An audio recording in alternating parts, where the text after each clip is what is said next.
Hey, what's up, good people? Welcome once again to Mono to Atmos, and today is a part two of our field recording. We had started talking about field recording a while back, and today we are going to be talking about the gear. Okay, what I'll be carrying when going out in the field to record, because I had promised you that.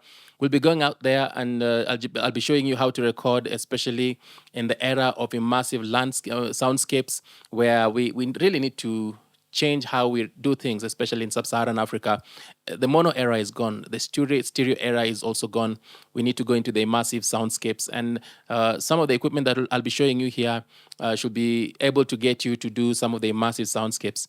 So yeah, it's another exciting day. And I know some of the things that I'm going to be talking about here, you have seen if you watch some of my other videos. If this is your first time in this channel, or rather it's your first time to watch me, then maybe you might not know of some of the things that we're going to be talking about. But ideally, I just want to touch on what you need or what I'll be carrying when I'll be going out to do the field recording. And I promised that we'll be trying to tackle traffic. And I remember checking online, and the amount of money that you need to pay in order to just get a library like a car sound library was like $300. It's insanity. It's insane. So sometimes if you are able to, please go out there and record your own stuff. So let's start with what do I really need to carry when going out on the field to record? The first thing that I think we really need to do is make sure that you're comfortable. Make sure that your clothing is very comfortable. Make sure that you have nice shoes that are very comfortable. Ideally, sometimes because you're going to record in certain spaces where you'll be there for a bit of a while, if you can, carry a seat, carry a chair, carry one of these portable chairs. Like I think I'll be carrying a camping chair. Some places you might even want to carry a tent, but make sure also your clothes don't produce a lot of sound, because again, when you have, let's say, nylon clothes on, they might produce a lot of sound and interfere with your recordings. And so let's quickly just look at some of the things that I'll be carrying. And the first one that I want to talk about are my recorders. So what will I be going out there for recording? Of course, I'll be going with my trusted GH4. I prefer the GH4 because, yes, I have other cameras, but I prefer the GH4 because long-lasting battery. I can shoot in Vlog if I need it flat, and also has very good colors in it. In as much as, yes, it's doing 420 color space, 8-bit video. But again, how I shoot is I don't shoot with the intention of crazy color grading. Like the video I'm shooting right now, I've lit it such that by the time I'm going to do my post, I'm not going to do very heavy color grading so that I start getting banding where colors start to break apart. And the other thing that I'll be carrying with me is a recorder. And let me just quickly talk about the recorders that I'll be having on location. So I'll be carrying two recorders. One is a bit bulky. This is the R24. The R24 is a bit bulky, but I love it. I've used it for quite some time, and I bought it. It's quite an old recorder, but yes, this is the Zoom R24. As you can see, it can give me 8 inputs, all with 6 with phantom power and 2 without. And this is what I'll be using on some instances. I can record, I think, 48 kilohertz on this, which is pretty amazing. The other recorder that I'll be carrying where I need maybe something very small is this Zoom PodTrack P4. Okay, this is a 16-bit 44100 recorder.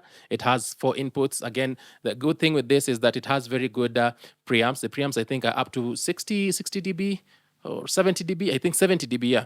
The R24, I think, is about 60 dB. This one goes up to the PodTrack P4 goes up to 70 dBs. So what that means is it'll be able to handle if I'm gonna put in a dynamic microphone pretty well. The other thing maybe that is very important is headphones. So I'm an AKG fan. I think I've had these headphones for, is it 14 years now or 12 years now? And they still work perfectly. They're still in good shape. Like, it's insane. So AKG, these are the AKG K271 Mark IIs.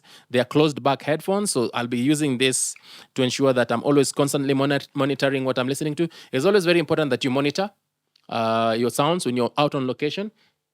And so these were the two recorders that I will be using on location. So let us go to microphones. What microphones will I be having on location? One of the microphones that I'll be having on location is the one that I'm holding right now. Again, this is the AKG D5. It's a dynamic microphone. And the reason why I'll be carrying this and going with it on location is because this microphone has very good side rejection. And remember, because I'll be recording traffic, it means there'll be a lot of loud sounds around. So for proper isolation of my voice, as I'll be explaining some of the things as we're recording traffic, I'm going to need this dynamic microphone. And I've said it before, I love carrying dynamic microphones because they're not just microphones. This is also a weapon in its own because it's built like a tank. Okay, so amazing microphone, the AKG D5. Will be able to see it in action when you're out there trying to record traffic and when I'm trying to just talk about some of the things that you're doing. The other microphone that I'll be carrying will be another AKG. Okay, so this is the AKG CK91 with the AC300B preamp. Okay, this one here. I'll be using this for, because we'll be recording using multiple microphones. So I'll be using this again as a cardioid microphone just to record mono elements. In as much as, yes, I'll be out there recording stereo elements, at some point I want to record mono elements. Why do I need to record mono elements? I need to record mono elements because in as much as, yes, stereo is the way to go, mono also gives you ability to pan things around in your immersive soundscape. So this will be one of the microphones that I'll be using to record my some of my sounds. And then it will come with a shock mount. So this is an example of a shock mount. And then for this form factor, I will be using the Rycote Softy as my, this will be used for taking care of the wind. Because again, remember when you're recording outside there in the field, wind is one of your greatest problems. So this is an amazing wind protection. And I know when you go out on the field, you'll be able to tell what it feels like, how it's able to fight the wind. And so yeah, that is the AKG. The other microphone that I'll be carrying with me is my trusted Audio Technica 4073A. This is a shotgun microphone. Again, I'll be using this to record mono elements. So I'll be using the cardioid AKG. I'll also be using the AKG 4073A. Remember, this has a low bar pattern, and for that reason, it means when we're talking about low bar, it's really directional. So again, it's going to have a very narrow pickup pattern, while the AKG will have a wider pickup pattern because of its cardioid pickup pattern. So this is another microphone that I'll be carrying. And for its wind protection, I could use this. It's a dead cat. So where there's not crazy wind, I will be able to use this for its wind protection. I just put it inside and we'll be able to see how it works and whether it does a good job. The other thing maybe on the same is I have this, the blimp. This can also be used with the 4073 shotgun microphone. This is very good wind protection. It comes again with a dead cat. So the blimp, and let me just quickly show you the dead cat. This is the dead cat that will go with the blimp. So wind can be quite problematic, okay? So this one will go with the blimp, and this is, we call it the dead wombat by Rode, okay?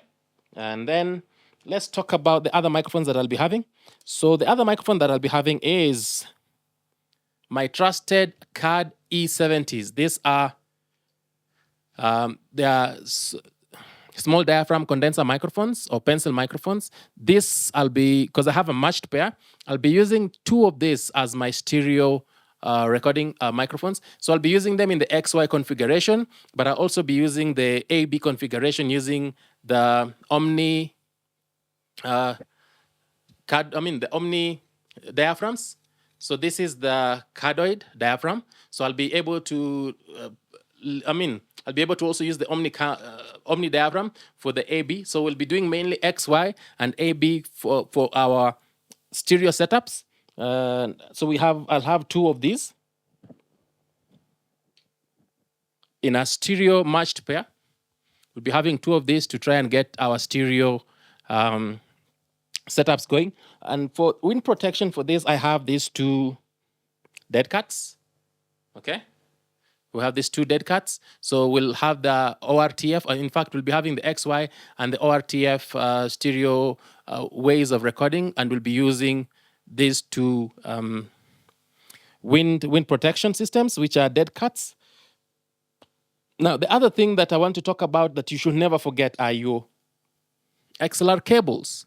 Okay, I have I'll be having quite a number of them because, again, I'll have multiple microphones. From the look of things already, I'll be having 4 microphones on location that will be connecting to either my P4 or my Zoom R28.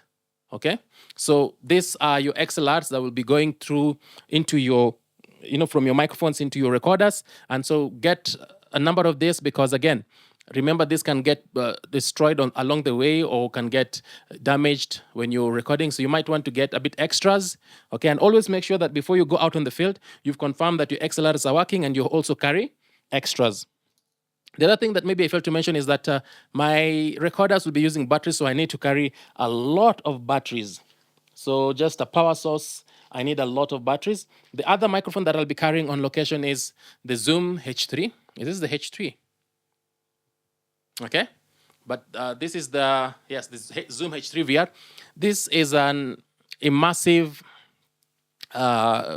microphone, and again, wind protection, very important. Do not leave your setup when you're going to do field recordings without wind protection. So this is my wind protection. This is able to record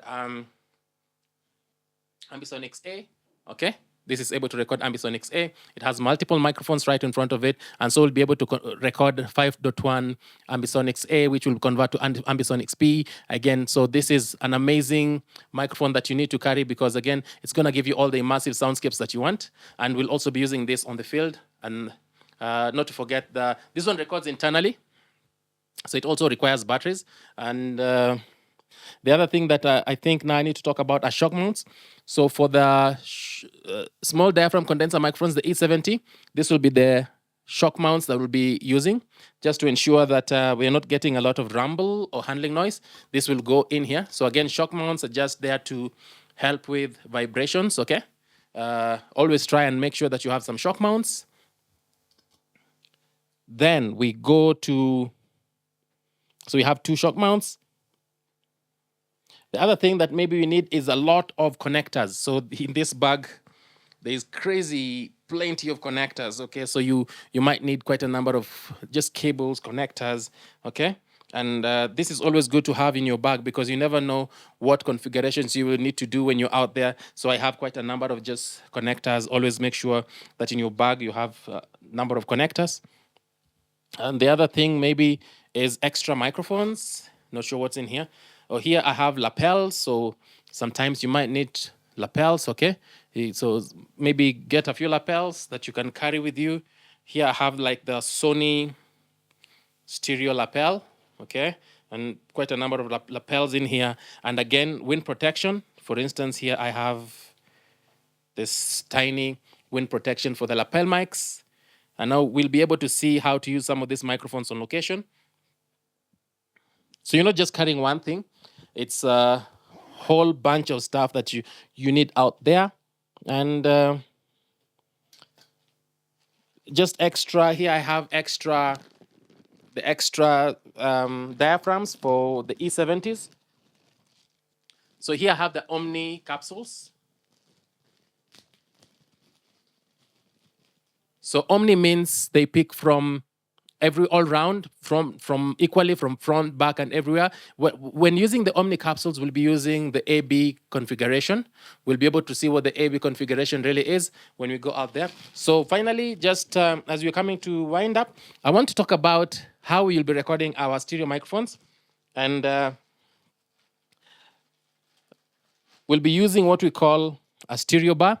I have a longer one, but this is what we call a stereo bar, where you can have 2 microphones that you can put in a stereo configuration. So we'll be having this as a stereo bar, where we'll be setting up our XY, AB microphone configuration, and we'll be able to hear what they sound like, what the differences are, and if they're going to give us what we're actually looking for. So what you also might want to carry is just extra microphones, So here I have the Presonus P262 stereo microphones. I always want to carry extra microphones just in case. When you go out there, you never know what might happen. So just always make sure you carry extra microphones and just to be safe.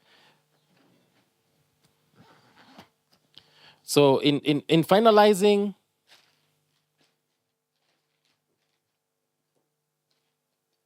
I think we've covered most of what we'll be having on location. So in finalizing, allow me to say this: field recording might not be as cheap as most people might think, because you can just tell from the number of things that I'll be carrying how crazy this is. And remember, especially in sub-Saharan Africa, some of these things are not factored in when producers are doing their budgets. They don't consider the fact that field recording will be required for proper sound design, and for that reason, it's always overlooked. And you realize that after all is said and done, most projects in sub-Saharan Africa usually don't have the budget to cover sound design. So for that reason, people just do things really fast, or they give it to the editor to do things really fast, and we forget that we leave out a whole bunch of things that are not usually done in our advertisements, in our trailers, in our films, in our documentaries. There's a whole bunch of things that never see the light of day in sub-Saharan Africa, and this is a good place to come and learn about some of these things. So yeah, very soon we'll be going out in the field.